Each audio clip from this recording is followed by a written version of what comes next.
Hello పిన్ని గారు, ఈరోజు బాబాయ్ గారు ఏం వంట చేయమన్నారో కామెంట్ సెక్షన్లో షేర్ చేయండి. మార్కెట్లోకి పచ్చి మామిడికాయలు వచ్చాయంట. పచ్చడి పెడదాం పట్టుకురండి పతిగారు అని అడిగితే పైసలు పర్సులో పెట్టుకొని పంచగట్టుకొని పాండ్స్ పౌడర్ కొట్టుకొని పరిగెత్తుకు వెళ్ళారండి మామిడికాయలు తీసుకురావటానికి. అంతేనండి, 10 గంటల వరకు ఇంటికి తిరిగి కూడా రాలేదండి. 10 గంటల తర్వాత పచ్చి మామిడికాయలని పట్టుకొచ్చేసారండి. ఇంకెందుకు లేట్ అనేసి పచ్చడి చేద్దామని సిద్ధమయ్యానండి. దాంట్లో ఒక మామిడికాయని తీసుకొని శుభ్రంగా కడిగేసి చెక్కు తీసి ఇలా సన్న సన్న ముక్కలుగా కట్ చేసుకున్నానండి. ఇలా సన్న ముక్కలు కట్ చేసుకున్న తర్వాత ఒక గిన్నెలోకి వేసుకోవాలి. ఇలా వేసుకున్న తర్వాత దీంట్లోకి 2 టేబుల్ స్పూన్ల ఉప్పును వేసుకోవాలి. అలాగే దీంట్లోకి 3 టేబుల్ స్పూన్ల కారంని కూడా వేసుకోవాలండి. ఉప్పు కారం సరిపోకపోతే మళ్ళీ అడ్జస్ట్ చేసుకోవచ్చండి. దీంట్లోకి ఆవాలు మెంతులు వేయించి పొడి చేసి పెట్టుకున్నది 1/2 స్పూన్ వేసుకోవాలండి. నేను తక్కువ క్వాంటిటీ చేస్తున్నా కాబట్టి 1/2 స్పూన్ అయితే సరిపోతుంది. ఇలా మొత్తం ఒకసారి కలిపేసుకోవాలి. ఇప్పుడు తాలింపు కోసం బాండి పెట్టి దాంట్లోకి మామూలుగా తాలింపు కంటే కొంచెం నూనె ఎక్కువే పడుతుంది. ఒక 1/2 కప్పు వరకు నూనె వేసుకొని దాంట్లోకి ఇంగువ వేసుకోవాలండి.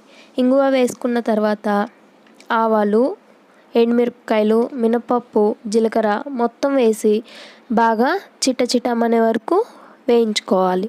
ఇలా చిటచిటమని అనిన తర్వాత స్టవ్ ఆఫ్ చేసుకొని తాలింపుని పూర్తిగా చల్లారనివ్వాలి. ఈ తాలింపు వేసేటప్పుడు ముందు ఆవాలు మాత్రమే వేయాలండి. ఇలా పూర్తిగా చల్లారిపోయిన తర్వాత ఉప్పు కారం కలిపిన మామిడికాయ ముక్కల్లోకి తాలింపు వేసి మొత్తం బాగా కలిపేసుకోవాలి. ఇలా కలిపిన పచ్చడిని ఒక 6 గంటల సేపు నాననివ్వాలి. ఒక 6 గంటల సేపు కానీ నాననిచ్చినట్లయితే పచ్చడి రుచి అనేది బాగుంటుంది. ఉప్పు కారం అదంతా ముక్కకు పడుతుంది. మనం తినేటప్పుడు పుల్ల పుల్లగా కారం కారంగా చాలా అంటే చాలా బాగుంటుందండి. ఇలా ఒక 6 గంటల సేపు అయిన తర్వాత మళ్ళీ మూత తీసి చూడండి, ఊరిపోయింది కదా. ఇప్పుడు మొత్తం ఒకసారి కలిపేసుకోవాలి. ఇలా మొత్తం ఒకసారి బాగా కలుపుకొని వేడి వేడి అన్నంలోకి ముద్దపప్పు, నెయ్యి, ఈ మామిడికాయ పచ్చడి ముక్కలు వేసుకొని తింటే ఉంటుందండి. మీలో ఎంతమంది ఇలా టెంపరీగా మామిడికాయ పచ్చడి ముక్కల్ని చేసుకొని తింటారో కామెంట్ సెక్షన్లో షేర్ చేయండి.